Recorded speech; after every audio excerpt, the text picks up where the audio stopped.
Okay, welcome back to members of 121 Community Church in Grapevine, Texas, and our ongoing study on being a Christian by Professor Hans Kuhn, published in 1976.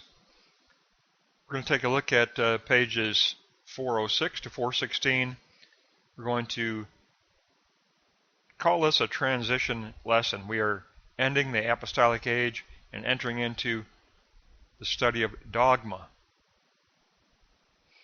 So we will be bringing Paul's theology of the cross to a close. Let's begin with block 1. And we read that we're transitioning from Jesus to Paul. There is no simple continuity between Jesus and Paul. The death of Jesus stands between them, where the law had been brought into question, revealed in the light of the resurrection of Christ. For Paul saw God in Jesus. The crucified Jesus is the risen Christ, making real the meaning of Jesus' entire life as the word of the cross for Paul. And that abbreviated Jesus' message and his action. Paul's theology of the cross is that which makes the kerygma explicit. So block 1, note 3, from Jesus to Paul and the revelation of God in Jesus equals Paul's theology of the cross. Paul's theology enlisted rabbinic teaching, exegesis of Old Testament scriptures, and Hellenistic ideas, expressing the substance of the kerygma. And we need to look at that word kerygma in the Greek.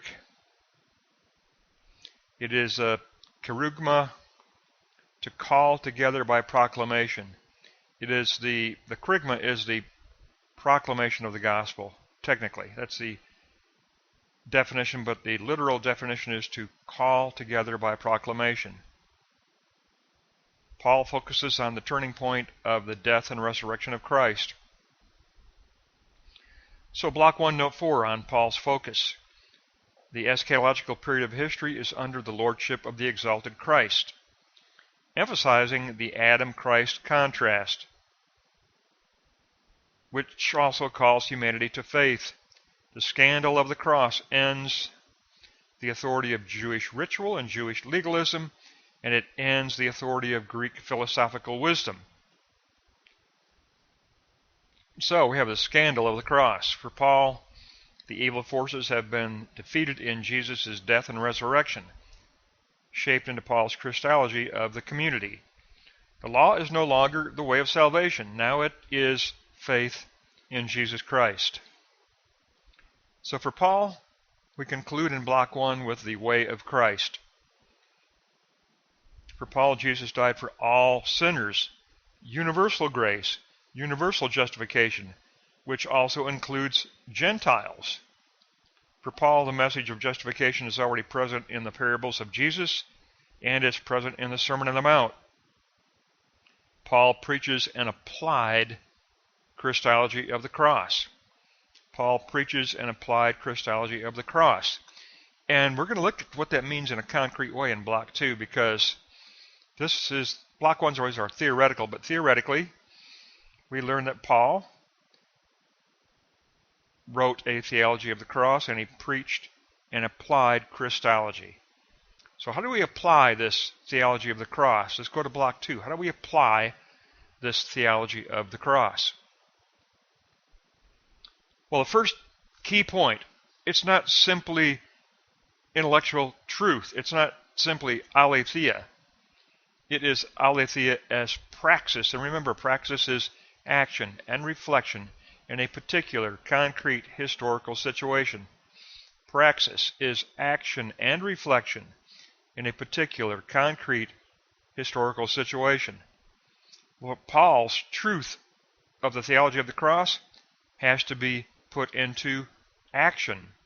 So the aletheia truth is praxis.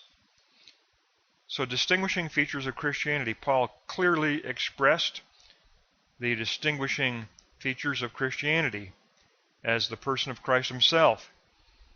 as real and identical with the crucified Jesus. Jesus as crucified. The cross is now the norm of the Christian faith for Paul. So Paul has a theology of the cross, and Paul has a cross of faith. The cross interrelated with the resurrection. The cross gives the resurrection its decisiveness. The resurrection gives the cross its confirmation, its authorization. As John says, Jesus is bread of life, light of world, true vine, good shepherd. Christian faith is to be concretely practiced, says Paul. Concrete faith, Christian faith must become concrete. It must be the Greek praxis, action and reflection both. Therefore, our concrete block 2, the conclusion is note 3, crucified Jesus as risen Christ, and Paul's cross of active faith equals aletheia, truth as praxis. Christ is the concrete summing up of the kerygma. He's the power of concrete reality. So we ask, how does dogma relate to this reality? The dogma are interpretations abbreviated under the one truth of Christ. Abbreviated under the one truth of Christ. We're reaching that transition point. From block 2 to note 3, we're transitioning from the end of the apostolic age to the birth of Christian dogma. And that means we discuss, first of all, methodology. Let's go to block 3 and take a look at this transitional moment in the book. And in summary, the author has taken us, if you look at block 3, note 1, the outline so far, we looked at horizon, the challenge of humanism, the other dimension, the challenge of world religion. Then we looked at distinction, what is special to Christianity. We looked at the real Christ. We looked at Christianity and Judaism. Then we looked at the program, the social context, God's cause, man's cause, the new life. Now we reach the transitional point in the book. We're looking at dogma. We're looking at interpretations. And so go to block 3, note 2, interpretations. We're looking at methodology first. There are limits to demythologizing. The Gospels were written during a time of mythological thinking. Use of myth and symbols was necessary, making things easier to remember. Modern man still lives in stories and images. But limits to demythologizing must be recognized. We must impose limits. So, limits to demythologizing. Christian message is not a myth. Historical criticism must be enlisted to throw light on the kerygma. We do enlist historical criticism, but we also limit historical criticism because the kerygma is not myth. The Christian message is not myth. So our conclusion in this transitional lesson is block 3, note 3. Demythologizing has 3 aspects. First, the narratives must not be taken literally. That will cause them to be degenerated in a degeneration of faith into superstition. Second, the message must not be criticized because it contains some myth-like elements. Christianity is not simply intellectual facts. Third, we must avoid the extremes of traditionalism and rationalism. Historical criticism must be discriminately used, not over-reducing the kerygma. We don't practice an over-reduction of the kerygma. Divine truth is not simply fact. The reality of God is beyond concept, says Professor Kuhn. We define signs. We define semeion signs that point to the reality of the living God. Signs that open up the living approach to the living God. Poetic language sometimes transcends rational language. There are different forms of the strata of reality that we examine. Critically important to remember, there's a limit in our methodology. So in this lesson, Professor Kuhn has taken us through the conclusion of Paul's theology. It's a theology of the cross in block 1. It's all about Paul seeing God and Jesus. And Paul expressing the substance of the kerygma as a call, as proclamation. And Paul puts together the way of Christ as his theology. He preaches an applied Christology of the cross. Paul is crucified with Christ. He is in Christ, and he is crucified with Christ. That is his theology. That's the abstract look at Paul. But the practical side in Block 2 told us that truth is not only abstract. For Paul, truth is acted upon of necessity. We discover truth in the midst of mission.